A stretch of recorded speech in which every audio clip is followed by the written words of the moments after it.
Hi there, everyone. It's 4 o'clock in Washington, D.C.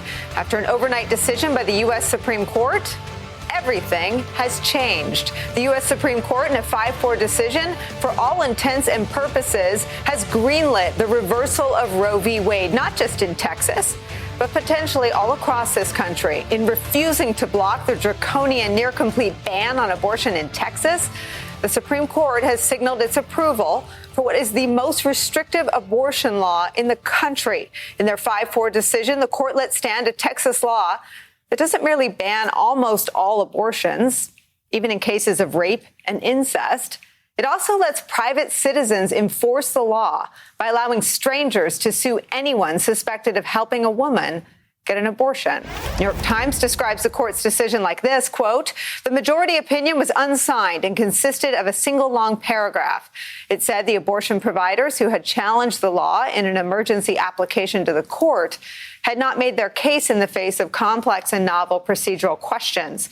The majority stressed that it was not ruling on the constitutionality of the Texas law and did not mean to limit procedurally proper challenges to it. Justice Sonia Sotomayor wasn't buying it. She wrote a scathing dissent aimed straight at her colleagues on the bench. Her dissent reads in part, quote, "The court's order is stunning. Presented with an application to enjoin a flagrantly unconstitutional law engineered to prohibit women from exercising their constitutional rights and evade judicial scrutiny, a majority of justices have opted to bury their heads in the sand." Sotomayor also describes the Texas law like this, quote, "In effect, the Texas legislature has deputized the state's citizens as bounty hunters, offering them cash prizes for civilly prosecuting their neighbors' medical procedures." The Biden administration also slamming the court's decision in a statement saying this, quote, "The Supreme Court's ruling overnight is an unprecedented assault on a woman's constitutional rights under Roe v. Wade, which has been the law of the land for almost 50 years. For the majority to do this without a hearing, without the benefit of an opinion from a court below, and without due consideration of the issues, insults the rule of law and the rights of all Americans to seek redress from our courts." The president also promising a, quote, "whole of government effort to respond to this decision, looking specifically to the Department of Health and Human Services and the Department of Justice to see what steps the federal government can take to ensure that women in Texas have access to safe and legal abortions."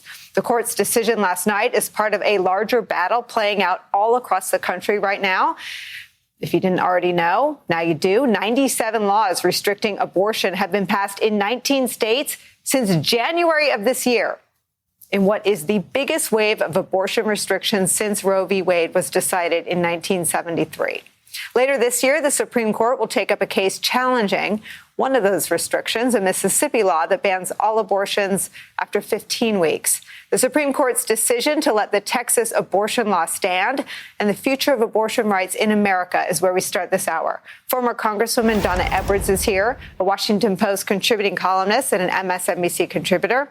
Also joining us, former acting U.S. Solicitor General Neil Katyal, now a Georgetown law professor, and lucky for us, an MSNBC contributor, joins our coverage. And Matt Dowd is here, a political strategist and founder of Country Over Party. First, before we dive in, I have been hearing from people across the country, across my life in politics and news, and I just want all your reaction. Donna Edwards, you first. You know, it is extraordinary, Nicole, that we have now your neighbor, your coworker, the person on the street who can now enforce against you your constitutional right to an abortion. That is what the women of Texas face, but it's not just in Texas. It really goes to the heart of our constitutionally protected right to an abortion for all women across the country. And the Supreme Court didn't just punt. They gave away a constitutionally protected right. Matt Dowd, this is your state. You've been calling out its leaders for a long time.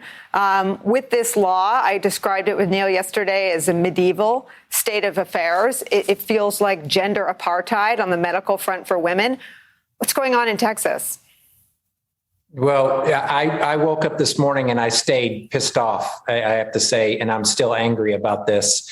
And I didn't think I could get more angry or more pissed off about what the leadership of the state is doing, the cruel and craven leadership of the governor and the lieutenant governor here. This is one thing, which is the worst thing they've done so far, but it's one of many awful things they've done in the state. I love Texas, but I hate our politics. And when you watch this unfold, they are basically appeasing to only 5% of the country and 5% of this state to do this. 2/3 of the state of Texas wants to retain Roe versus Wade as the law of the land. And I was thinking this morning, as I was thinking about this and all what's gone on in our country up until today, there's a great famous poem, quote from a German pastor during the Nazi rule. And I paraphrase it. First, they came for the immigrants. Then they came for the people of color. And now they've come for women.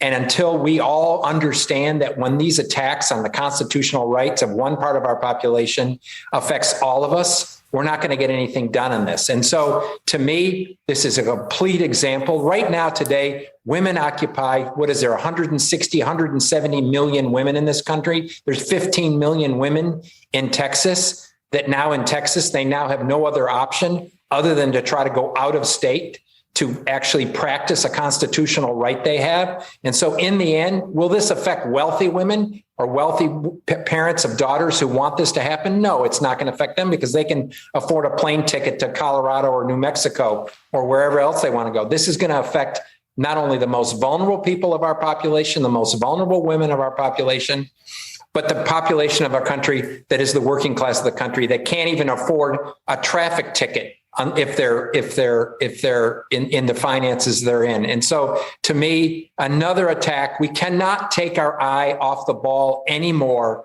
of the attacks that are currently occurring on our Constitution and our democracy. And Texas right now is a bullseye in those attacks. It is the most craven, cruel stuff you can possibly imagine, and it's unfolding before our eyes. Neil Katyal, you and I spoke yesterday before the Supreme Court weighed in. This feels like the worst case scenario legally. Explain what's happened.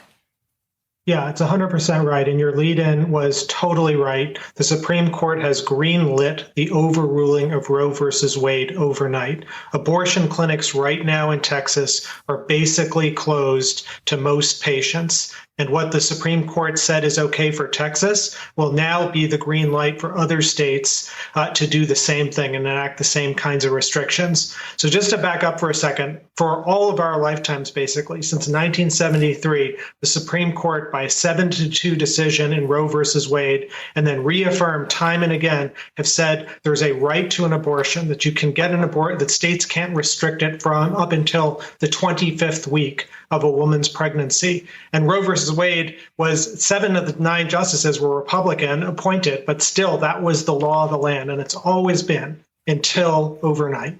And now what these members of the court, 5 justices, are saying is you can have this kind of sneak attack on Roe by deputizing these private vigilantes and basically sue people who help in procuring an abortion. Even someone who's like an Uber driver who drives a woman to get an abortion, they can be sued in any jurisdiction in any part of Texas and face massive and huge fines. So this is an end run, a gutting of Roe versus Wade. Neil, let me read a little bit more from Justice Sotomayor's dissent on exactly what you're talking about. She writes, quote, "Today the court finally tells the nation that it declined to act because, in short, the state's gambit worked. It cannot be the case that a state can evade federal judicial scrutiny by outsourcing the enforcement of unconstitutional laws to its citizenry." I mean, what else does this open the gateway for? It seems that if we're going to deputize citizens, we're really heading down a terrifying path of vigilante justice at an incredibly precarious moment for our body politic, with insurrectionists being hailed as heroes on the political right, COVID vaccines being panned, while horse dewormers being lifted up. I mean, this, what she's describing, sounds terrifying in the best of times for this country, but absolutely deadly at this moment. Right. The whole point, Nicole, of the rule of law is to prevent vigilante justice, to have some sets of rules, rights, and obligations that people have that can't be taken away by the lynch mob. And what the Texas law did was say, we're not going to let state officials enforce this. Just your neighbor or anyone down the street can just sue you if they think you had anything to do with an abortion. And the Supreme Court, 5 justices, notably not the Chief Justice, but the other Republican nominees on the court all said, yeah, that's fine. And here's why that's such a crazy thing. I mean, the right, I know, is happy about it now, but let's say New York tomorrow passes a law that says everyone who, anyone can sue anyone who has a gun, even in their home, even for self-defense, something that this Supreme Court said is protected by the Second Amendment. We can enable now these kind of private lawsuits against gun owners and the like. I mean, there's no logical stopping point for this kind of madness, and it's really fundamentally antithetical to what our enterprise as lawyers is all about. Well, let me just follow up with that now. I mean, if we passed a law saying anyone who doesn't get a COVID vaccine before going inside a restaurant or doesn't wear a mask in defiance of a mask mandate can be sued, would this Supreme Court hold that up? I think the logic of the decision last night is absolutely. Now, there's questions about would they be consistent with their prior principles and so on. But I think you can cut and paste, Nicole. It's a great point. You can cut and paste what they said last night and apply it to your COVID situation. And yeah, we can have these kinds of vigilante lawsuits. Well, let's roll. Donna Edwards, let me show you the White House's response through White House Press Secretary Jen Psaki this afternoon. Why does the president support abortion when his own Catholic faith teaches abortion is morally wrong? Well, he believes that it's a woman's right, it's a woman's body, and it's her choice. Why does the president, who does he believe then should look out for the unborn child? He believes that it's up to a woman to make those decisions and up to a woman to make those decisions with her doctor. I know you've never faced those choices, nor have you ever been pregnant, but for women out there who have faced those choices, this is an incredibly difficult thing. The president believes their rights should be respected. Donna, again, in this moment, male governors in Florida and Arizona and Texas don't want the body to be covered by a 4-inch piece of cloth against mask mandates. They're going to reach deep into the uterus of a woman and tell all of them to carry up. 85% of abortions take place after the 6-week mark that the Texas law bans. What is the real world effect here? Well, that is the point, right? That you have both in legislators, a group of mainly men on the Supreme Court making a determination about a woman's choice about her own body. And I think that, as Matthew has pointed out, the danger is not for the wealthy woman who's going to fly anywhere, fly to Europe, fly to South or Central America, fly across the country and get an abortion, but it is for Black and brown women, for poor women, for rural women who really won't have a choice about where they can go or how they can get there in order to obtain a safe and legal abortion. Of course, we had in this country a time when there was not a safe and legal abortion available, and a lot of women died and were maimed because of that. And so I just think that this is a really dark day, and we are now reaping what the Trump court, what Donald Trump promised on the Supreme Court was going to be delivered to the American people, and especially delivered to women.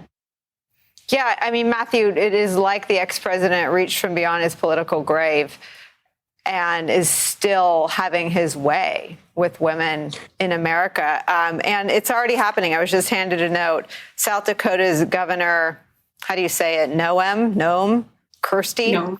Quote, following the Supreme Court's decision to leave the pro-life Texas law in place, I have directed the unborn child advocate in my office to immediately review the new Texas law and current South Dakota laws to make sure we have the strongest pro-life laws on the books in South Dakota. So South Dakota, Matthew, is today trying to outdo Texas. Where are we heading? Well, I'm listening to this conversation, and I was listening to that question that got asked Jen Psaki and Jen's response to this, and I'm offended by that guy's question. I'm somebody that was raised Roman Catholic. I'm a Christian. I go to church every week. And the idea that these folks think that the word pro-life belongs in their mouth, it ought to be ripped out of their mouth, because these are folks that constantly talk about pro-life and want nothing to do with doing anything about guns, want nothing to do with doing anything about capital punishment, want nothing to do with doing anything about funding healthcare of the people that may be born because of this. They're not pro-life, they're pro-birth. That's who these people are. And they have nothing. The words pro-life of the people that support this ought to never come out of their mouth again. And the idea that you're going to use faith as an attack on this when the President of the United States and other Democratic legislators are actually trying to protect harm from occurring to half of our population in the midst of this is offensive to me, that he would try to use faith as a way when every single other taking care of immigrants. They want nothing to do with taking care of immigrants. They want nothing to do with taking care of the population that is hungry or is homeless. They want nothing to do with this. But oh, by the way, we got this special thing that we want to get done. It's offensive to me, and Democrats ought to push back on this. The GOP today is not the pro-life party. The GOP today is the pro-autocracy party, that whatever they want done by a tiny segment of the population is going to get done. And as was just said, it's not going to stop in Texas. It's going to happen after red state, after red state, after red state. And if this is not enough to get us off of our seats and onto an election and fight for this, we have to fight for the rights of every single person. And today, that's fighting for the rights of half the population of the country. I mean, Matthew, not to belabor your perfectly argued point here, but being pro-choice isn't being pro-abortion. I mean, there is a successful linguistic turn that the right has played here. That being for the choice is being for a woman or a girl who's been raped or who is the victim of incest to not die in pregnancy or childbirth. I mean, the choice is very much pro-life too. It's pro the life of a girl or a woman who, for medical or socioeconomic reasons, can't bring a child into this world. And to your point about the Republican Party being pro-death, I mean, they're thinning their own herd. They're prominent right-wing radio hosts who've lost their lives, who were purveyors of COVID disinformation and have tragically died. I think there's some right-wing podcast guy who's sick. I pray to God he recovers and is well and healed. But the right, as a pro-life party, is dead and gone, killed by their own COVID lies. Well, I think you bring up such a good point, Nicole. And as I said, I'm a Catholic and I'm a Christian, and I've struggled with this issue all along. I'm pro-life and I'm pro-choice, because in the end, what I believe is that who should make that decision? Who should make that decision? A very moral decision in some people's mind, granted, yes, but a very personal decision that is a very tough decision, probably the toughest decision any woman has to make in her entire life. Who should be making that decision? In my view, that decision should be made by the woman in consult with their doctor, not by some nondescript Republican state legislature out in the middle of nowhere who wants to make that decision. So yes, it is a tough decision, but in the end, the woman ought to make that decision with her doctor. Neil Katyal, we started this decision about what we do as a country. We talked about Texas businesses. Let me put up some of the biggest ones. Lots of them have female employees. American Airlines, Southwest Airlines, ExxonMobil, Hewlett-Packard, AT&T, 7-Eleven. If you were an employer in Texas, what kind of reassurance would you want to give your female workforce? I don't know how they can, except by moving. And I think I want to pick up on something Matt said a moment ago, which is the majority of people in Texas don't support this abortion law. The only way this works is because it's hand in glove with voting restriction after voting restriction that's been imposed in Texas. So it's not just the abortion law, it's the abortion law in conjunction with their voting practices, which are disenfranchising lots and lots of people and making it so a radical few folks in Texas can control the legislature and control women's bodies, as well as ultimately the right to vote. So this is a sorry state right now, the state of Texas. There are amazing people in it. This is not a point about the people. It's a point about the way in which the government of Texas is being run now by a bunch of radical, frankly, thugs who don't care about people's rights. The conversation is going to quickly shift to what happens next. Donna Edwards, the Wall Street Journal, is reporting that an abortion rights House vote is planned by Speaker Pelosi after this decision. I want to show you something Senator Elizabeth Warren said on MSNBC last night before the decision had come down. This is why Congress should step up. Let's remember that 70% of Americans want to see Roe versus Wade as the law of the land. The Supreme Court is not the only one who could provide that. Congress could pass Roe versus Wade. Come on. So Amen. for everybody out there who's outraged today, help Planned Parenthood. Help those who are trying to help people who are dealing with a difficult decision. But also, push your senators, push your representatives, and say it is time that our elected representatives don't just put in judges who are extremists, who don't support what most Americans want. You get out there, pass the laws, protect Roe, make Roe the law of the land everywhere. Donna, support for Roe is, as Senator Warren says, consistent from 1995, 60% when it legal in most cases. 2021, just 59%, lost 1 percentage point when it legal in all or most cases. If Congress chose to act, there's overwhelming majority of public support for protecting or putting into law Roe v. Wade protections. No, absolutely. And I think for at least the last couple of decades, as Roe has been slowly eroded and challenged, the onus really does now fall to the Congress, absolutely, to codify Roe v. Wade. And I think a vote can not only will happen in the House, and it will, I believe, pass the House, but I am worried about a Senate that is, deadlocked 50-50 with people saying that they don't want to get rid of the filibuster. Here is another thing that really sits in the bucket, in the trough of necessary movement on the filibuster in order to get through the Senate. I hope that this is one that breaks through, because otherwise millions and millions of women are going to be left in the lurch. Well, should we fast forward to where this is going to get stalled? Speaker Pelosi is going to have a vote. Neil, you and I talked about this yesterday as well. Absent filibuster reform, protecting a woman's right to choose could be the same fate as federal voting rights legislation, gun safety legislation. Everything else that Matthew Dowd constantly talks about is having the support of 60 to 80% of the American public.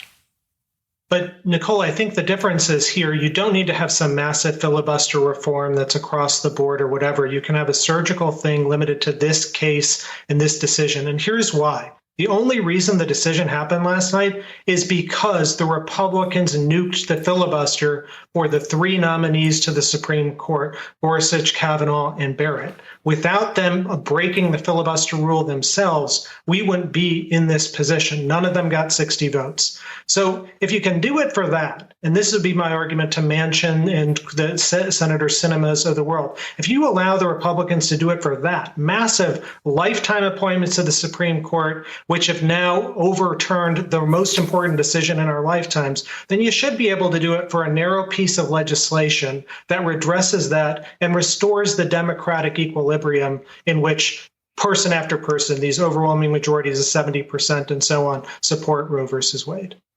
Neil, I'm going to put you on the spot. What do you think the prospects are that an argument to a Manchin like that you just laid out would be successful? I don't know, but Nicole, I think the main thing is we got to try. I mean, we've been sitting on our hands and and we don't even try because we're worried about making these arguments. I think we have to. I think there's principle behind it, logic, and ultimately the support of the American people. Neil Katyal, thank you so much for coming back today and starting us off on this unbelievable breaking news. Donna Edwards and Matt Dowd are sticking around. When we come back, what this news out of Texas means for real-life women in Texas and how it can impact them in many more ways than most of us are thinking about. And the destruction Ida has wrought. Now, wake-up call for change, as though we needed that.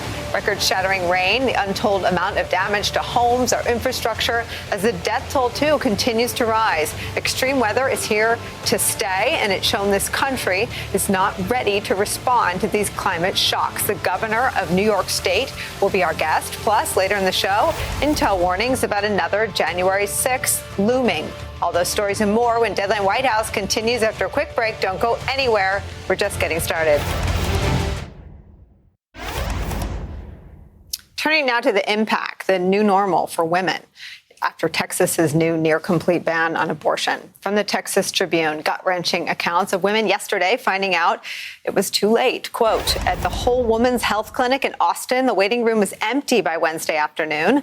Only 12 patients showed up, and clinic doctors had to turn away at least 3 of them because cardiac activity was detected in the embryos. One of the women started crying during her ultrasound when a heartbeat was identified, a clinic staffer said. So now they could drive out of the state, but then the closest clinic is now 248 miles on average one way in the middle of a pandemic, 20 times further than it was on Tuesday.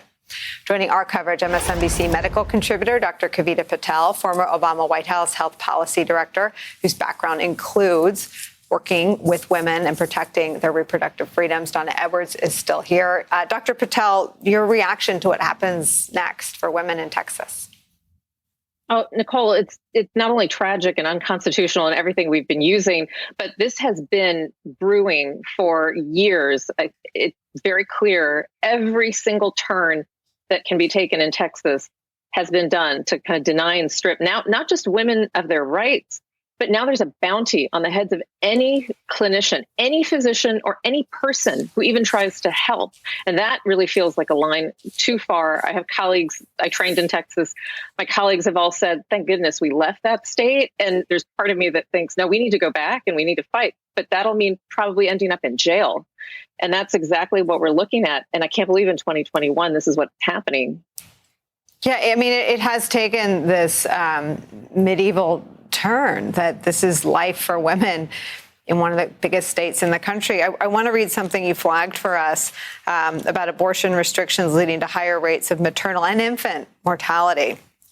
The ability to choose if, when, and how to give birth is linked to women's economic success, educational attainment, and general health and well-being. Between 2010 and 2015, states enacted more abortion restrictions than during any other 5-year period since Roe v. Wade in 1973. The maternal mortality rate in the United States grew by 136% in the years between 1990 and 2013. The connection is no coincidence. Talk about how these restrictions are dangerous for women's and infants' health. Yeah, so no woman, as we've been discussing, no woman undergoes any of this lightly. It just doesn't exist. And so any woman that's at a situation where they're thinking about terminating their pregnancy or even just considering options, Nicole, usually from studies that we've done over decades, has been in a situation where they know that they cannot provide for the family, or they just simply do not have their own health in order to be able to provide. So as a result, higher maternal mortality, generally women of color, and higher infant mortality because there's delays in access to care. And because of the laws that have been going on for decades now, creating barriers, even, for example, Affordable Care Act plans in the state of Texas not being allowed to cover reproductive health services, which has been an incredible flashpoint in the legal system, has all resulted into 96% of counties in the state of Texas with no reproductive health access, leading to your point about having to drive hundreds of miles. And Nicole, we have fewer and fewer doctors who are willing to give those services, all because of what happened this past week. Let me ask you for a brutal truth check here, Dr. Patel. Where abortion is banned, do abortions stop happening? No. And here's the ugly truth. When I was working in reproductive health, we knew of cases of women who had means. This ends up just being a regressive women's rights issue. If you have the means, you have the ability to drive, you have the ability to find someone across state lines or even in state lines, you will. So who's left? Women with no means, no support system, and now no even physicians, nurses, or advanced practitioners that can at least help them through the process. So the brutal truth is that we have absolutely not just gone backwards, Nicole. My fear is that this is the step from which it's going to be very difficult to come back. Just think of it. You have to have your pregnancy detected in under 6 weeks. You have to have an ultrasound shown and explained to you in a state mandated script. And then on top of that, you have to look over your back because anybody, any lay person in the same state that thinks that telling people to wear masks is actually unconstitutional can turn you in for at least a $10,000 reward. I've just never seen anything like that. And where does that play out on the ground? That means that people are going to do things that we would never want them to do. And it has a ripple effect for generations. It's not just one woman. It's everyone that follows them. I mean, it's hunted women. We're hunting women in Texas. We're invading their medical decisions. This is where we are. Yeah, I mean, I think that this is really extraordinary. If you think about a woman who's in rural West Texas, whether she's going to be able to drive hundreds of miles in order to obtain a legal abortion. We know that the people who potentially could do harm to women are out there, and they will just regenerate themselves. We'll be back to the time in the 50s, 60s, before Roe v. Wade, where that is exactly what happened to women.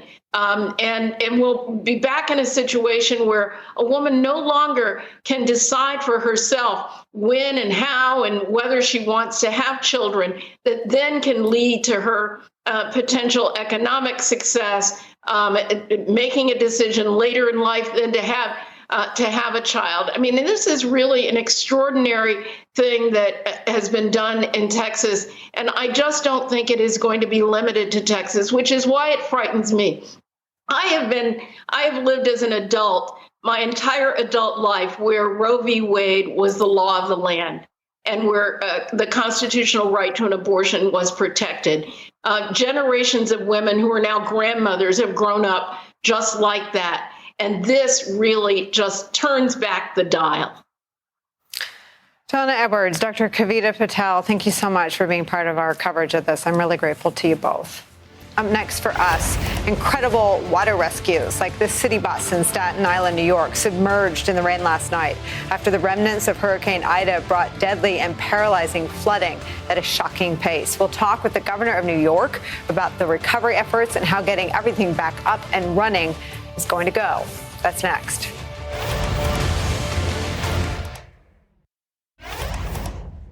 We saw a horrifying storm last night, unlike anything we have seen before. Suddenness, the brutality of storms now, it is different.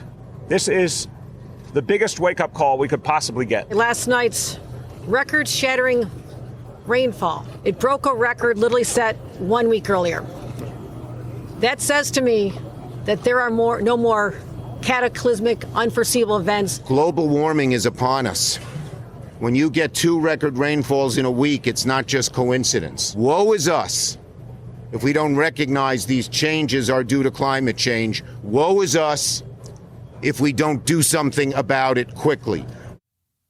New York's leaders laying out the stakes, not just for New Yorkers, but for all of us, after the remnants of Hurricane Ida swept through the mid-Atlantic, causing devastating flooding and leaving at least 29 people dead. The quick-moving storm, which included at least 4 tornadoes, slamming the states of Pennsylvania, New Jersey, and New York. Record rainfall led to emergency boat rescues, evacuating people from the rooftops of homes, cars and buses, basements and streets completely flooded out. New York City subway service was suspended. Look at these pictures. Water poured into the system. New York Fire Department says they responded to an overwhelming number of rescue calls from people trapped all throughout the city. Joining our coverage is New York Governor Kathy Hochul. It's a pleasure to get to talk to you. I wonder if you could tell us where we are. Are we still in a rescue operation, or have you been able to assess the damage? We're ending the rescue operation, Monica, and I want to tell you that it was just absolutely devastating to see what New Yorkers had to endure last night, especially with that 1 hour from 8:51 to 9:51, when literally the heavens broke open and we saw records shattered in Central Park and at the airports throughout Long Island. And I spent the morning assessing the damage, going out, meeting with elected leaders, talking to President Biden about our situation. But it's still bad. I mean, there's still streets in the Bronx that look like rivers. And I'll be going to inspect those in person as well. I was in Queens earlier in Long Island, but I'm getting up to Westchester. We have a community, Mamaroneck, which has been absolutely devastated as well. So we're not out of it yet, but I've already just in the last hour signed a declaration requesting support from the federal government, a federal emergency declaration for 14 downstate counties. President Biden said, Kathy, whatever you need, we'll get it to you. Just tell me, and we'll get it there as soon as possible. So we're working on that, but we're still not quite out of the effects. So it's a beautiful day in New York, and what a contrast from just a few hours ago. But we're not completely out of the woods yet. I mean, New Yorkers have stopped asking leaders like yourself when we'll be back to normal in the COVID context and in other ways. But I don't need to tell you, back to school is super fraught for New York parents. There still isn't a vaccine for any child under 12. And this adds to a lot of anxiety. Will the subways be up and running before New York public schools go back to school? Yes, and I want to commend all the transit workers and the MTA for what they've done. Most of our subways have been restored. We're still working on a few lines on the Long Island Railroad and Metro North. But overall, when you think about it was Niagara Falls going down the staircases of our subway just last night, most of the rest of the service has been restored. So that won't have any effect on our schools. The kids will be fine going back. Our commuters will be back to normal. So you have to give a lot of credit to people like the woman Rosie, who was a bus driver. I went and thanked her because she drove, and the pictures of this went viral. She drove with 4 feet of water, not just on the streets, but in her bus. And there are people literally clinging to the ceiling and on their seats to try and not be swept away while they're on the bus. So I went out there to the station and thanked these heroes, the bus drivers and the transit workers, for doing what they're doing. But because they're so dedicated and the tracks are being repaired, I witnessed the work of our local transit workers fixing the railroads. We're going to be fine. We're going to get it all back up and running. But I'm not satisfied with a number of things. The response, the early warning system, which I think could have been better, but I'm going to have a full after-action report and make sure we're addressing these challenges, not just for today, but for the future as well. I saw Queensborough president on television describing one of the tragic losses of life. It was a family living in a basement apartment. And based on your comments today about climate change being here to stay and never describing anything as unprecedented or historic, will you change the regulations for where people can live if this is a new normal? You know, that's what's so sad. Most of the loss of life was either in someone who was in a vehicle, and we found some really tragic situations where people were separated and their cars were swept away. But also, there's a large number of people who don't just go down the basement because it's their rec room where they're going to watch TV down in the man cave. That's where they live. And we need to take a look at the security of those environments, because what has happened is that in the past, most of our cataclysmic storms were brought by hurricanes or superstorms that affected our coastal areas. Now we're seeing the rain come from above, and it's not just affected by wind on our shores. We're seeing unprecedented flash floods in the city. Never before have we seen this measure of devastation from the flash floods. And what we have to do is build resiliency literally in the storm sewers and the drainage systems, and we're going to work on that. But in the meantime, you're right. These people living in basements are vulnerable, and that's something I'm going to look at. Governor, we read a lot about you. We got to know you in the most extraordinary sort of transition of power. But I wanted to ask you, I know you spent a lot of time in New York State's rural communities, and I wanted to read you something from the New York Times about the impact of climate change on America's rural communities and ask you about it. Climate shocks are pushing small rural communities, many of which were already struggling economically, to the brink of insolvency. Rather than bouncing back, places hit repeatedly by hurricanes, floods, and wildfires are unraveling.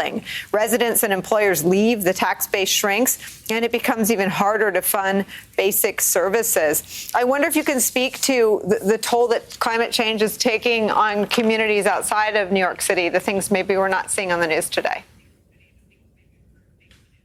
Well, what you don't see in the news today is the effect of climate change on our farmers. New York State is the #1 grower for 10 produce areas and apples and a lot of products that we bring to the market and really feed most of America.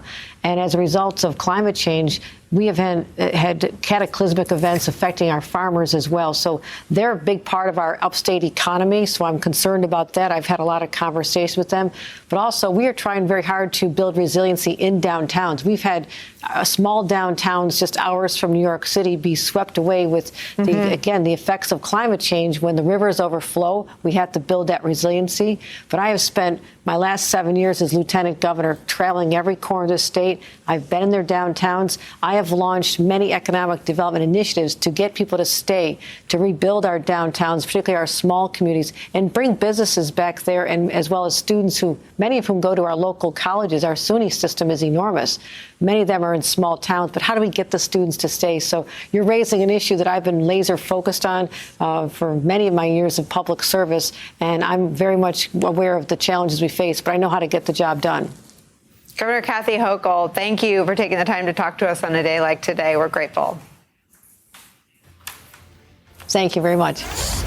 Much more on this, moving from the cleanup at the local level now to what Washington can do about it. The race to act on climate and infrastructure is next. The past few days of Hurricane Ida and the wildfires in the West and the unprecedented flash floods in New York and New Jersey is yet another reminder that these extreme storms and the climate crisis are here. We need to be much better prepared. We need to act. This isn't about politics. Hurricane Ida didn't care if you were a Democrat or a Republican, rural or urban. This destruction is everywhere. And it's a matter of life and death. President Biden urging action on climate change. The country has been rocked by natural disasters from coast to coast. The devastating wildfires in the Tahoe Basin, blazes in the West spanning over 200,000 acres, and that massive flooding on the East Coast as Ida bludgeoned much of the Northeast last night. The president called it a matter of life and death. The inaction is also a costly one. The Center for American Progress estimating that last year alone, climate-related extreme weather cost Americans $99 billion. They say that that number is likely to increase as the situation worsens. Let's turn to Dr. Brian Tang, atmospheric scientist at the State University of New York at Albany. Our friend Matt Dowd is still here. Dr. Tang, what can be done now? Say you have everyone's attention, including the one-time naysayers. What can be done now? Well, as Governor Hochul said, we need to increase our resiliency to extreme weather and climate change-related natural disasters. And that involves knowing one's risk, for instance, with flooding, knowing if you are in a high-risk area for flooding, and fortifying our defenses. One of the success stories out of Hurricane Ida was the improved levee system in New Orleans after Hurricane Katrina, which held up during the intense winds and storm surge and prevented flooding within the city limits itself. When you look forward, when you pull the thread forward, it seems to me it's been clear to folks like yourself what is coming, and it's been more the dysfunction in our politics has prevented us from acting. When you look forward now, what do you see? So in terms of heavy rainfall, like we saw in New York City last night, which was completely awful and terrible, we can expect more of that to happen. As the Earth's atmosphere warms, it can hold more water vapor, more moisture, and that moisture is going to then be causing heavier rainfall events in hurricanes, in summertime thunderstorms. And it's not just in the US, we've been seeing it around the world. So we can expect that to continue and possibly even get worse. Matt Dowd, there's not equal blame in this country, at least, for inaction. You had one party, the Republicans, I don't know if they still do this, but wrestling over whether or not it was real. And as the governor said, and the president has said, the weather doesn't discriminate between which party you are registered for. What do you make of whether this is a moment when we can actually do something big? Well, I don't think we have a choice. I'm sorry, let me bring Matthew in, scientist. I think we don't have any choice in the matter because the globe is at stake, and it's the planet by which we draw sustenance and live on, and our children live on. So we have no choice in this. To me, this is a fundamental thing, and you're exactly right. There's not equal blame, and there's not both sides on anything close to this issue, which actually both sides stuff has hurt us in getting anything done. There is one side that has listened to science and one side that hasn't. And I think this issue of climate change, which in my view is the greatest global threat, and we're about to have more deaths in a year in the globe because of climate change than all of the world wars in the last 100 years combined. We're about to face a time when we have more deaths because of climate change. But fundamentally, the problem is Republicans don't believe in the common good. That's affected their COVID response. That affects their response to the guns. That affects their response to everything.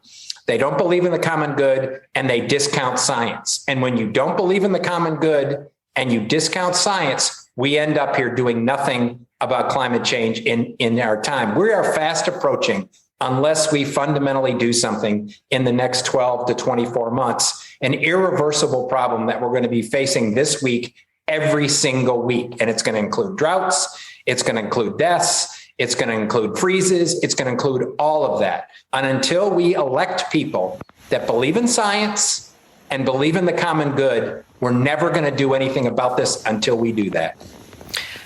Dr. Tang, do scientists see the fires in the West and the flooding in the East as a new normal? I feel like I heard you talk about resistant infrastructure as though we should plan now for this to be the normal for us.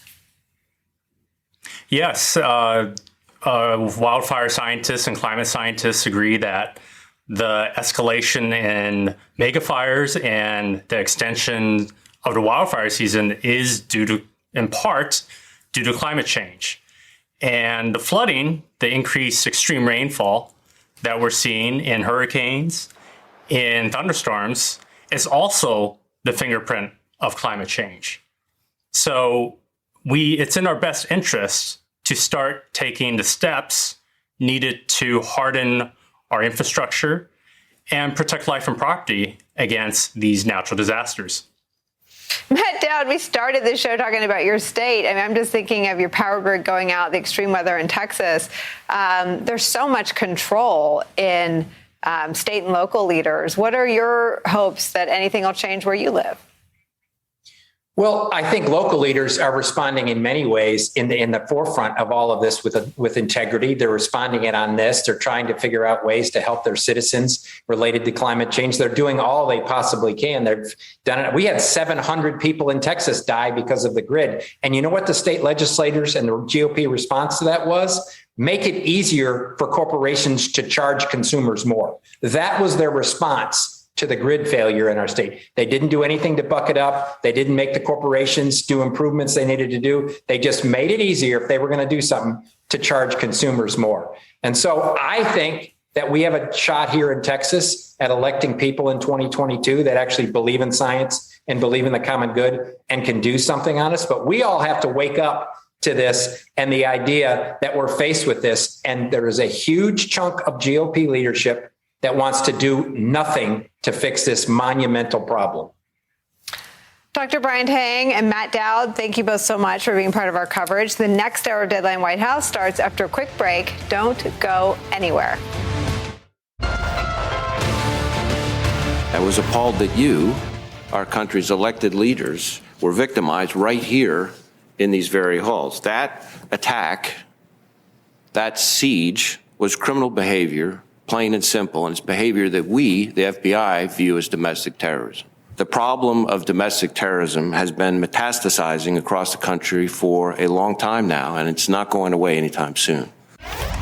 Hi again, everyone. It's 5 o'clock in Washington, D.C., where discussions and preparations are underway to prevent another January 6th-like event from happening here in the coming weeks. The AP is reporting this, quote, far-right extremist groups like the Proud Boys and Oath Keepers are planning to attend a rally later this month at the U.S. Capitol that is designed to demand justice for the hundreds of people who've been charged in connection with January's insurrection. That is according to 3 people familiar with intelligence gathered by federal officials. And as you heard in those comments from the FBI director just earlier this year, the threat of domestic terror is not going away anytime soon. Just last month, officers here in D.C. were engaged in an hours-long standoff with a man outside the Library of Congress, just steps from the U.S. Capitol, who claimed to have a bomb. And now law enforcement wants to ensure that the upcoming rally taking place on September 18th and called Justice for J6 is not a repeat of its namesake. The U.S. Capitol Police tell NBC they are closely monitoring it and that they are planning accordingly. Quote, after January 6th, we made department-wide changes to the way we gather and share intel, internally and externally. I'm confident the work we're doing now will make sure our officers have what they need to keep everyone safe, the chief said in a statement. That work comes as a new court filing reveals the magnitude of the violence and assault suffered by police officers on January 6th.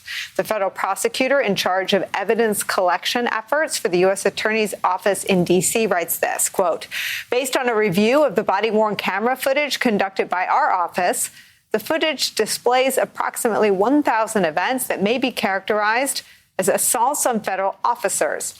It is a staggering number, but one that provides an even clearer picture of the trauma endured that day by law enforcement and emphasizes the need for a full accounting of who should be held responsible, which leads us right to the January 6th Select Committee. In recent days, it has issued sweeping requests for records, cementing its bipartisan cred. This morning, Congresswoman Liz Cheney was named the committee's vice chair.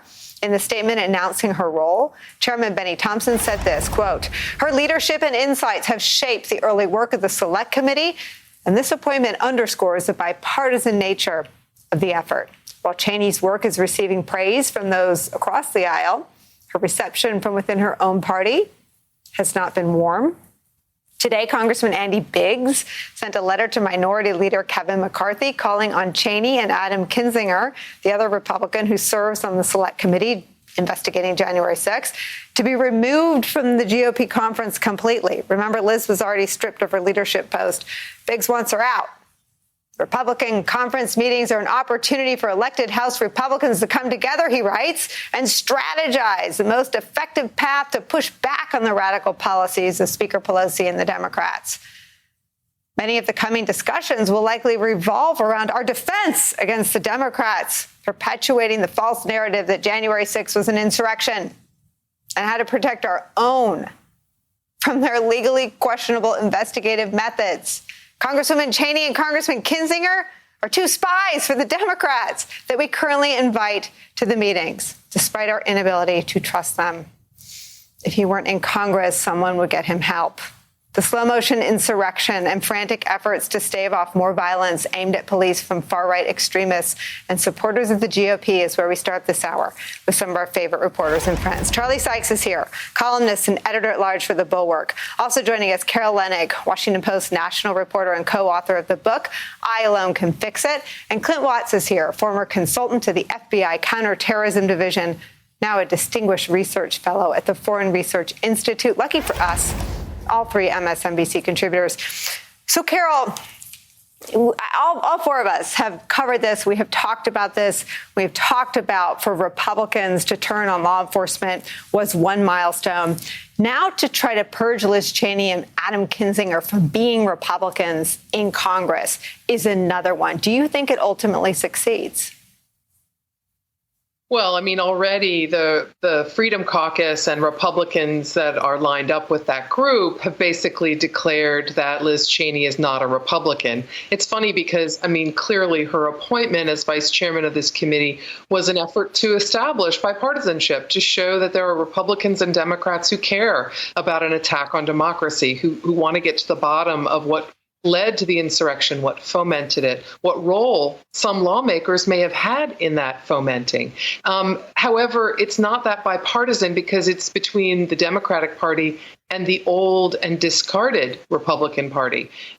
Many Republicans are now dancing to this tune that the insurrection was very polite, despite, as you flagged at the top of the show, 1,000 felonies as evidenced in body cam footage of police officers who were there. You know, I don't know how you fight body cam evidence and say that it didn't happen, but 1,000 attacks on law officers, those are each of them punishable by up to 10 years in prison.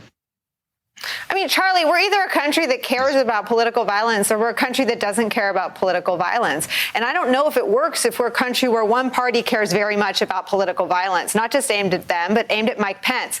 And one party not only doesn't care about it, but is fomenting more. This fella named Madison Cawthorn is promoting false election claims and warning of bloodshed. I want to read you some of NBC's reporting. I'm not going to play it here. Quote, the things that we are wanting to fight for, it doesn't matter if our votes don't count, Cawthorn said at Macomb County Republican Party headquarters in North Carolina. Quote, because if our election systems continue to be rigged and continue to be stolen, then it's going to lead to one place, and it's bloodshed. It's going to lead to one place, and it's bloodshed. Here we go again. Well, look, what's happening is not just simply that there's, revising the history of January 6th, turning people who attack police officers into political prisoners and political martyrs and patriotic heroes. What you're also seeing is this slow motion normalization of violence. And I think that's what's alarming, this whole sense that if you believe the big lie, then we might be justified in picking up guns and shooting one another. And this is one of those slow motion things that you've been covering here, where a political party has begun to accept that fighting might actually literally mean fighting. And this double standard is really quite extraordinary that you're seeing right now, because you can foment violence. You can try to overturn an election. You can hang around with white nationalists. You can speculate about Jewish space lasers. And you are a member in good standing of the Republican Party. You not only are not punished for that, you actually become a rock star. But if you take your responsibility seriously and you try to find out the truth, then you're subject to a purge. You are excommunicated. And so once again, you have this double standard starkly there. Who is acceptable and who is not acceptable? And here we are right in 2021, where a Madison Cawthorn or a Lauren Boebert or a Paul Gosar, despite their conspiracy theories and their racism, Republicans are just fine with them. But Adam Kinzinger and Liz Cheney, they're the ones you have to go after. They're the ones who are the traitors. It's an incredible tell. I want to get to the extremists coming to the rally with you, Clint, in a second, but I want to follow up on something you just said, Charlie, and I want to ask you this, because I think we have to move on from questioning their motives for killing the bipartisan commission to investigate January 6th, because this guy, what's his name, Biggs, reveals it. While Cheney's work is receiving praise from those across the aisle, so he says, Republican conference meetings are an opportunity for us to come together and strategize in the most effective way to push back on the radical policies of Speaker Pelosi. And here's the tell. Many of our coming discussions will revolve around our defense against Democrats' false narrative that January 6th was an insurrection. They say it out loud. We have to come together as taxpayer-funded representatives and talk about pushing the lie that January 6th wasn't an insurrection. That's why they want Liz and Adam out of the room. We are beyond wondering why Kevin set up CATCO to fail, who negotiated a bipartisan commission and then pulled the rug out. They plan to rewrite the history. They have something to hide. What is it? Well, I mean, they know that this hurts them. Obviously, what he's saying is he's saying out loud that finding out the truth is going to hurt them, and that they are invested in the big lie about the election and in retconning January 6th. But here's the point: is that all of this is happening in plain sight, in real time. Kevin McCarthy is not, skulking around in the dark trying to obstruct this investigation. He's issuing statements. They are publicly issuing threats against private companies. If you cooperate with this official, legitimate investigation by Congress, we are going to put you out of business. This is a thing about obstruction of justice that we've seen over the last 4 or 5 years, that simply because it's done, in broad daylight, doesn't mean that it's any less damaging or dangerous. And it is going to be interesting to see whether or not the Republican Party rallies around this. And to your question earlier about whether or not they're going to go ahead and get rid of Liz Cheney and Adam Kinzinger, watch what happens with the Orange God King down in Mar-a-Lago. If he puts his weight behind this, does anybody think that Kevin McCarthy is going to resist that kind of pressure from the base? There's no indication whatsoever they're going to do this. They're going to do everything possible to discredit this investigation, to obstruct this investigation, and to exile anyone that wants to find out the truth of what happened on January 6th. I want to turn to what intelligence is learning in terms of what we know they know. I'm sure they know more than this Clint Watts. But the Associated Press is reporting that the intel shows extremists to attend Capitol rally. Quote, the planned presence of the extremist groups is concerning because while members and associates of Oath Keepers and Proud Boys make up just a fraction of the nearly 600 people who have been charged so far in the riot, they're facing some of the most serious charges brought so far. Those charges include allegations that they conspired to block the certification of President Joe Biden's victory. Several Oath Keepers have pleaded guilty to conspiracy charges and are cooperating with investigators in the case against their fellow extremists, who authorities say came to Washington ready for violence and willing to do whatever it took to stop the certification of the Electoral College vote. So some of them are facing charges. Some of them have turned on one another. It would seem that organizations, sort of loosely held together organizations, are most dangerous to split into more extreme factions at this moment. And here they come, right? That's right, Nicole. After a major dramatic event, what you tend to see is a splinter or break into pieces. And then what you'll see is competition to essentially be more extreme. You'll have fringe factions that sort of settle down and become more mainstream. You'll have other fringe factions that'll accelerate and try and be more extreme.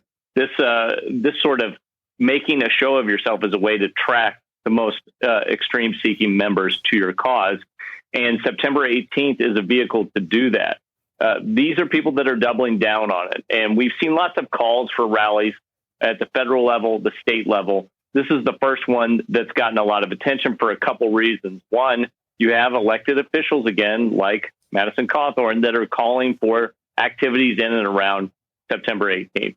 The next thing is the Republicans, at least on their side for the most part, have not pushed this down and said, don't exhibit behavior like this. In fact, they've accelerated, just like Charlie was talking about.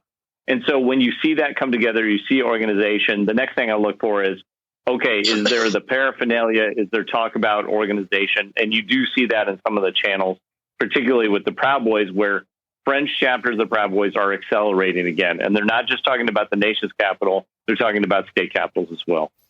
You know, Clint, we learned after the insurrection that we learned in the Washington Post reporting that one of the Virginia offices of the FBI had seen this chatter.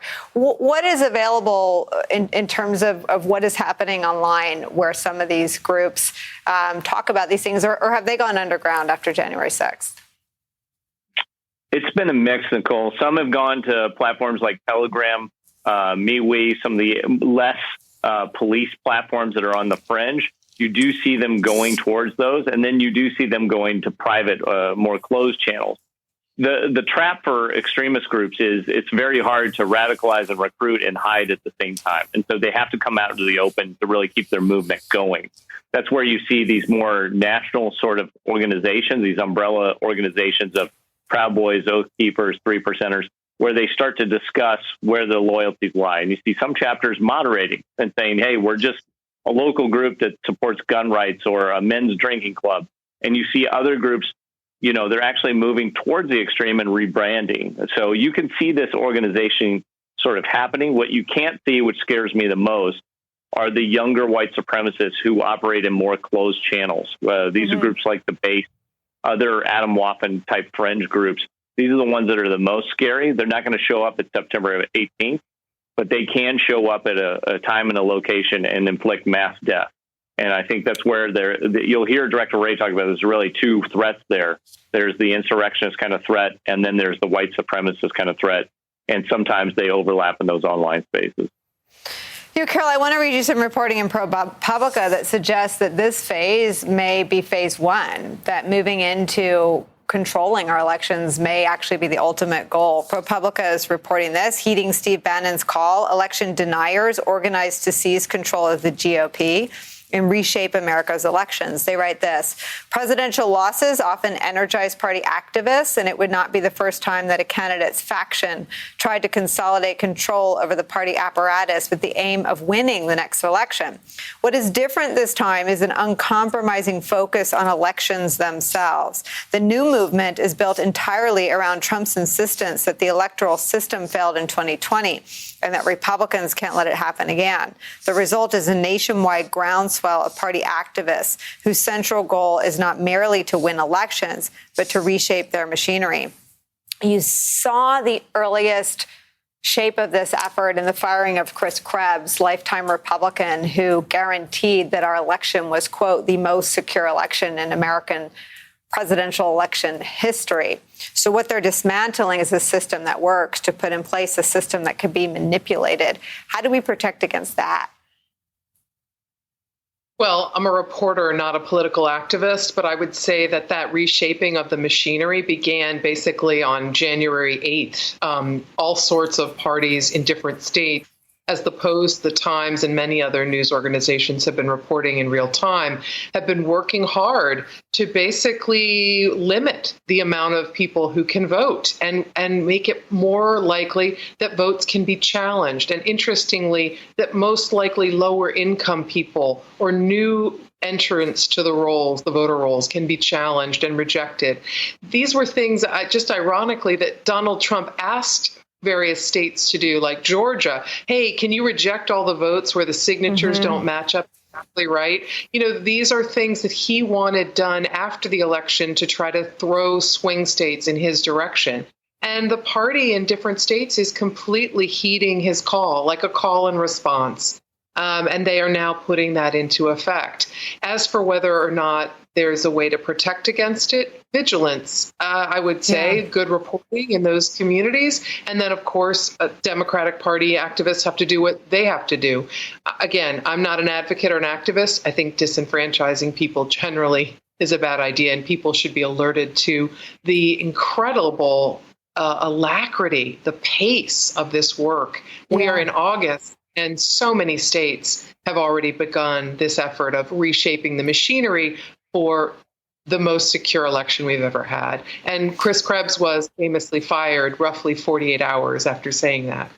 Exactly. And I mean, I guess, Carol, I didn't mean to put you on the spot as a political actor, but just, you know, how do we as a country accept this? I mean, the beauty of our election system is that it's not political. And you're right. The response from the Democrats would be to have to push back against what Steve Bannon is calling on not just Republicans, but election deniers, post-fact activists to join it. The only way to protect it is to push back from the other side of the aisle. But that in and of itself is a fundamental change to how elections have been administered in this country in terms of covering them in the future. Absolutely. It's a fundamental change. But it's also a fundamental change for us to see the vast majority of the Republican Party be in support of the president encouraging Russian interference in the election. It's also a fundamental change in the way things happen for Russian lawmakers to be supporting those who attacked law enforcement officers who protected them on the day that they were fleeing for their lives. I mean, it does feel as though the apple cart is more than upset. It feels as though it's floating outside in the river. There is just so much that's fundamentally changed. And I think, you know, sadly, as a journalist, I think the only thing that can be done is a big light shown on all of the ways in which this is happening, taking the votes out of people's hands, restricting their abilities. But, you know, we're living in two echo chambers in this country right now, Nicole. You know it, and I know it. And there's one chamber where no one is listening to what you and I are saying, and no one is listening to reporting that's accurate and carefully corroborated. That's exactly right. Charlie Sykes, Carol Leonnig, Clint Watts, thank you so much for starting us off this hour with some difficult truths. When we return, the 6-week abortion ban in Texas is just one step and the GOP's sweeping assault on individual freedoms and voting rights all over the country. We'll talk with the top Democrat on the front lines of those battles next. Plus, Republicans looking to subvert the will of the people in the nation's largest state. Got some bad news today. We'll have the latest developments in the California recall election with less than 2 weeks to go there. And one Major League Baseball team is taking a stand over employees who refuse to get vaccinated. Why it could be a good sign of things to come. Deadline White House continues after a quick break. Don't go anywhere.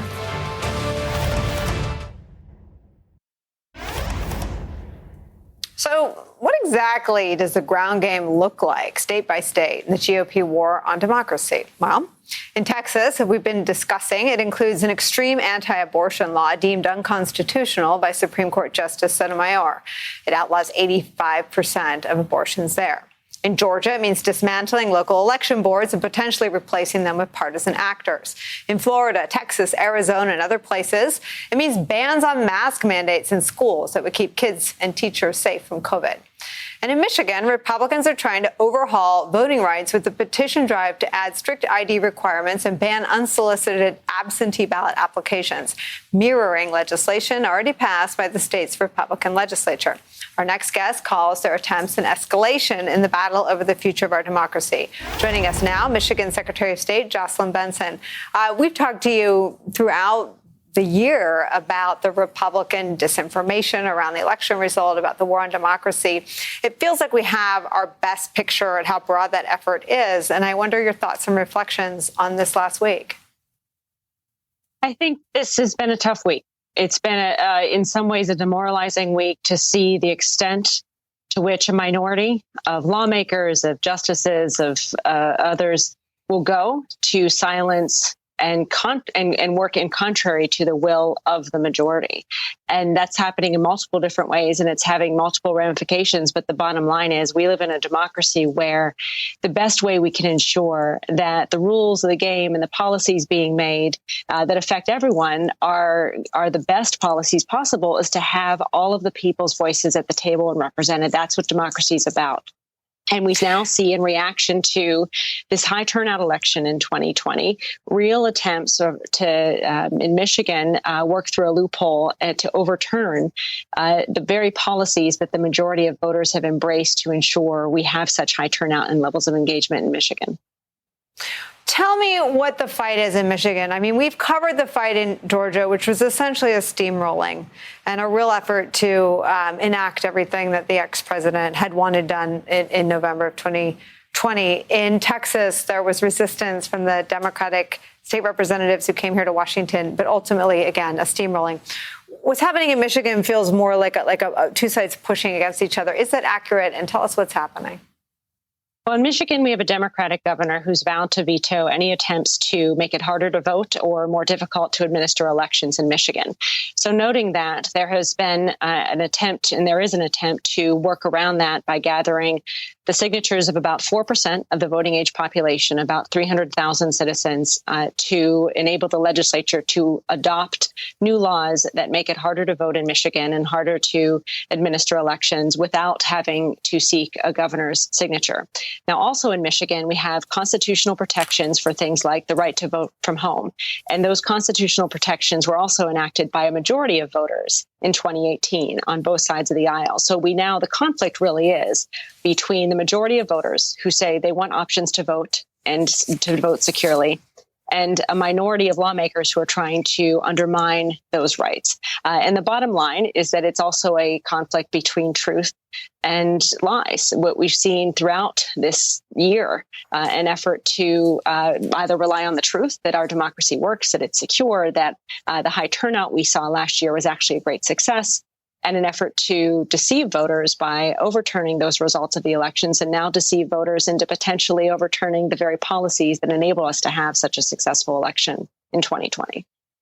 We talk about the folks pushing these laws based on the big lie. We talk about the people pushing back in the political arena. We don't talk enough about the kind of folks you met with yesterday, election workers who are facing unprecedented threats to their lives and their reputations and their safety. Talk about your efforts to stand by them and bolster them in Michigan.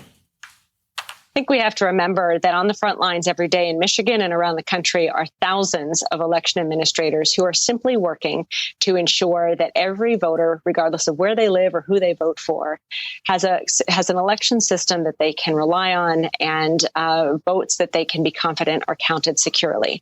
And so it's inspirational to work with this bipartisan, nonpartisan collection of professionals. But what it underscores is how they are exactly who we should be listening to when we're talking about policies to run elections. And what's happening in Michigan and around the country is that partisan lawmakers are not listening to or even talking to the folks on the front lines running our elections to say, what can we do to better secure our democracy or improve its accessibility? they're overriding their interests. They're overriding what they've said they want and instead enacting their own partisan interests, which will ultimately, again, make it more difficult for these professionals to do their jobs and guarantee a fair and accessible democracy for everyone. And I'm sure, with me that said, it comes as no surprise to you. We just reported on a ProPublica piece of reporting about something former Trump advisor and then ex-advisor and now pardoned ex-advisor Steve Bannon is pushing.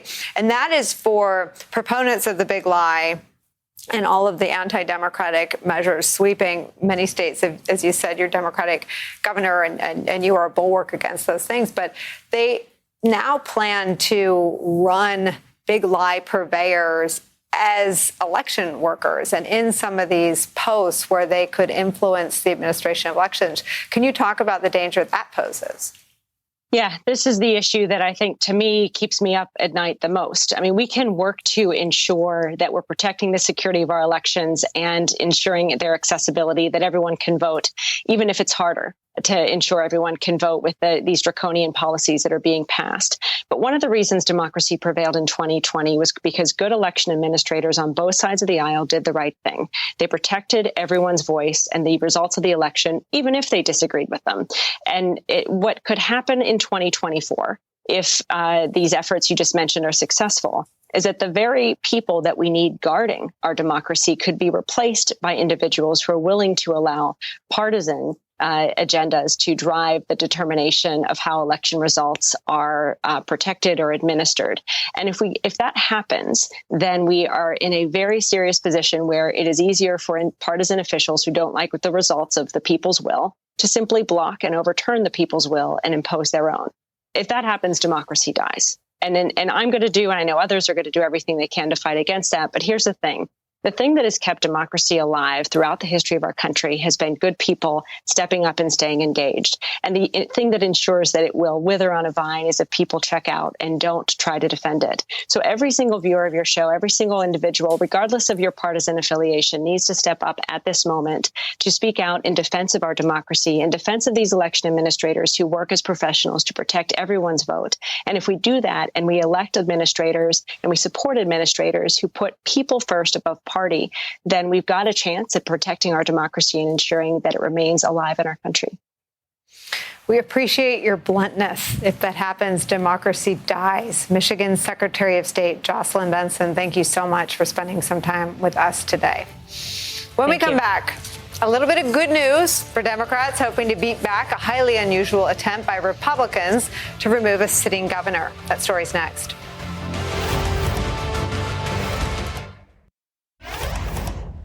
Vote no on this Republican-backed recall for no other reason than this. The starkest contrast between myself and all of the folks on the other side is their support to end the mask mandate and to end the vaccine requirements. The leading candidate, Larry Elder, his model is Texas and Florida and Mississippi. And I hope people pause and just consider the life and death consequences of that decision. California Governor Gavin Newsom laying out just what is at stake with less than 2 weeks left until his state's recall election, leaving nothing to chance. Recent polling shows support to keep Governor Newsom in office climbing. 58% of likely voters saying they'll reject the recall, and just 39% say they will vote yes. 538 shows the embattled governor barely above water, with 52% opting to keep him in office. Joining our conversation is Seema Mehta, political reporter for the Los Angeles Times, and my longtime friend, Carla Marinucci, senior writer for Politico's California Playbook. Carla, I have to start with you. What's going on? I mean, Larry Elder isn't like a squishy California Republican. He's like, let me read what was written about him in the New York Times. Elder opposes the minimum wage, abortion rights, and vaccine and mask mandates. In 2008, he called climate change a crock. He has a long history of breathtaking misogyny. In 2000, he argued that women tend to vote for Democrats over Republicans because, bless their hearts, they're just not as well informed as men. Quote, women know less than men about political issues, economics, and current events, he wrote. Good news for Democrats, bad news for Republicans. For the less one knows, the easier the manipulation. I mean, I used to know California, but the idea that we're even looking at polls like that, Blows my mind. What's happening?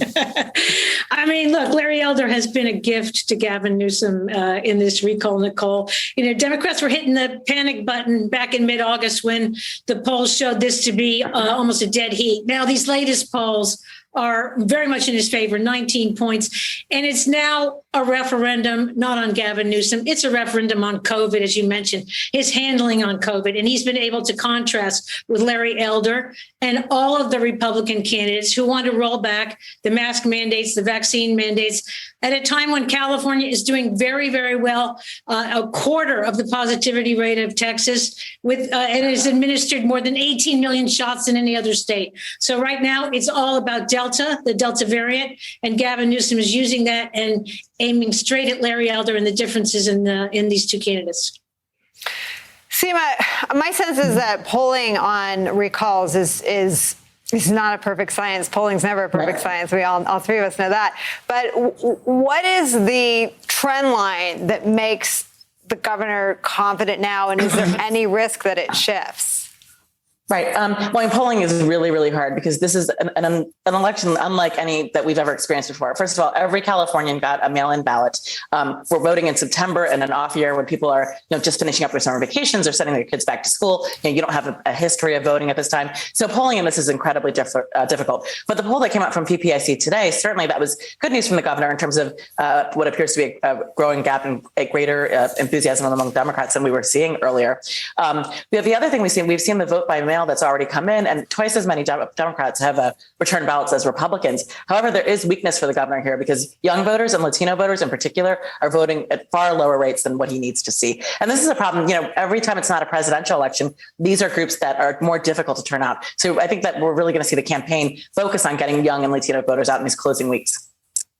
Carla, how does COVID change the way they campaign in a state like California that's so dependent on, with so many media markets? I don't know, maybe Florida has as many media markets as the state of California. I mean, how are they campaigning?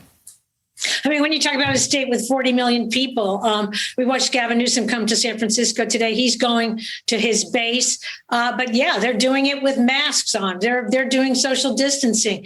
That sort of image, those optics are what Gavin Newsom is counting on, because right now, California's, the PPIC polls showed that people are overwhelmingly approving of how he's handled the vaccine, how he's handled requiring masks and proofs of vaccine, and doing things like being the first state in the union to require every school, public and private, to do masks and vaccines.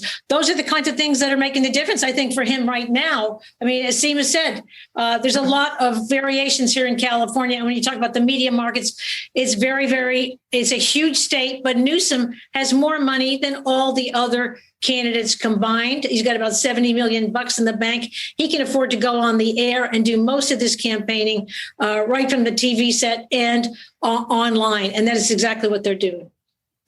And Seema, can you explain Larry Elder's what is his support? Where is his support? He doesn't seem like, even for the rare Republican, he doesn't even seem like the kind of Republican that California's Republicans would embrace. Well, the California Republican Party, as it has shrank, it has changed, and it's gotten more partisan. It's gotten more hardcore right. And, people like to think of California as such a blue state, and it is. However, President Trump got 6 million votes here. So there are a lot of conservative Republicans in this state. And Larry Elder, I mean, a lot of these other candidates are just simply not well known because it's such a big state. It's such a big media market. They can't afford the ads that they need to. So a lot of people, Kevin Faulconer was a former mayor of San Diego, but I think the average Californian has no idea who that is. Larry Elder, in contrast, was on the radio, nationally syndicated for like 30 years. So conservative voters know him. They know his voice. And they know that he's outspoken. He's kind of brash. So he already had that built-in name ID that none of these other people had. Seema and Carla, you can take the California girl out of California, but I never stop reading your coverage. It's great to get to talk to you today. Thank you so much. We'll stay in touch with both of you. When we come back, House Sports is once again showing us what the future of fighting the pandemic and pandemic living might look like. We'll explain after a quick break.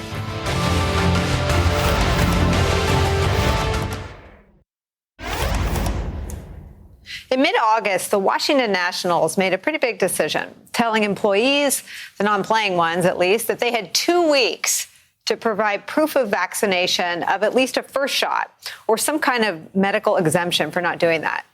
Well, now it would appear time's up, and already we're seeing the consequences. The Washington Post is reporting this, quote, the Washington Nationals are undergoing a staff shakeup after mandating a vaccine requirement for non-playing employees, including the impending departure of longtime front office advisor Bob Boone.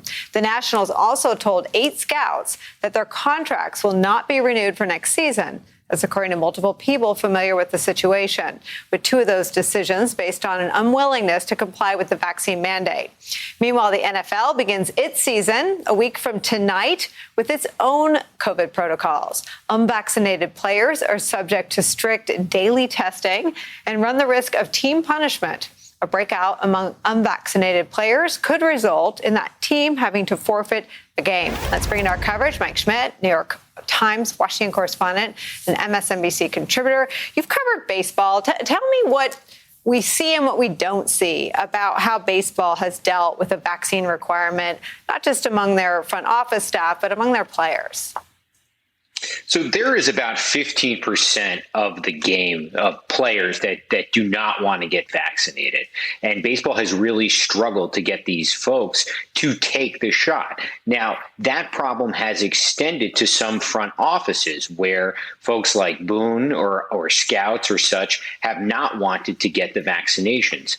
The Nationals have been the team at the forefront of, leaning forward on, fighting the virus. They have required these vaccinations. They have really tried to encourage their players to do this. Their politics, these are not Trumpers, the learners, the family that runs the team. They, if you recall, set up the arrangement for Fauci to have that attempted failed first pitch that he threw out in the middle of the pandemic. And so the learners are folks that have really leaned forward on this issue to the point that they are going to lose a front office person because of that. And that is sort of remarkable in baseball that it has come to that. 85% of players are vaccinated, but there is that significant percentage that won't go along. There's some reporting that in workplaces, no one is safe until 90% are vaccinated. Dr. Ashish Jha makes that claim in an article in the New York Times today. And I wonder what's holding baseball back from mandating it for all players. Is there a sense that some will leave or that teams that are more, why not require it for 100% of players and staff? So in baseball, it's a collective bargaining issue. There's a union that represents the players, and the owners are convinced and know that the union would not accept a vaccine mandate for the players. So there is only so much that the commissioner's office feels like they can do on this issue. One thing that is interesting to know that in preparing for this today, I spoke to some folks in baseball. When they have had clusters and they have had outbreaks, there has always been, in outbreaks in players who are vaccinated, breakthrough cases, there has always been, or in most cases, a player who is unvaccinated who is part of that group. So it has led some in baseball to believe that the problems that they've had when they have had clusters are because there was at least one unvaccinated player on a team. Do the fans know who the unvaccinated players are? Are there any big names in baseball that aren't vaccinated that don't want their fans to know? So players have refused to sort of answer this question. They have cited HIPAA, even though HIPAA doesn't really apply to answering a question about this. They have refused to sort of go out publicly and take this on publicly because I think they know the sort of blowback that may come with the issue. We saw in the past few days an incident where 2 famous pitchers, Al Leiter and John Smoltz, these are commentators for the MLB network, and they were kicked out of the studio. They were told that they had to be vaccinated by a certain date, and they were not vaccinated. And these are two pitchers that have really become a face of the game, especially Smoltz, who does commentary on most of the national games that are on Fox. And they have refused to take the vaccination, and because of that, cannot be in the studio with other folks on the MLB network for their commentary. And I wonder, the NFL seems to be taking an even harder line than baseball. This is the Jacksonville Jaguars head coach talking about cutting unvaccinated players. He says, quote, everyone was considered. That was part of the production. Let's start talking about this. And then also, was he vaccinated or not? Can I say it was a decision maker? It was certainly in consideration. Is it now a disadvantage, as you're saying, for some of the commentators? Is it a disadvantage for players to not be vaccinated? Are they viewed as higher risk? Do they have to be better?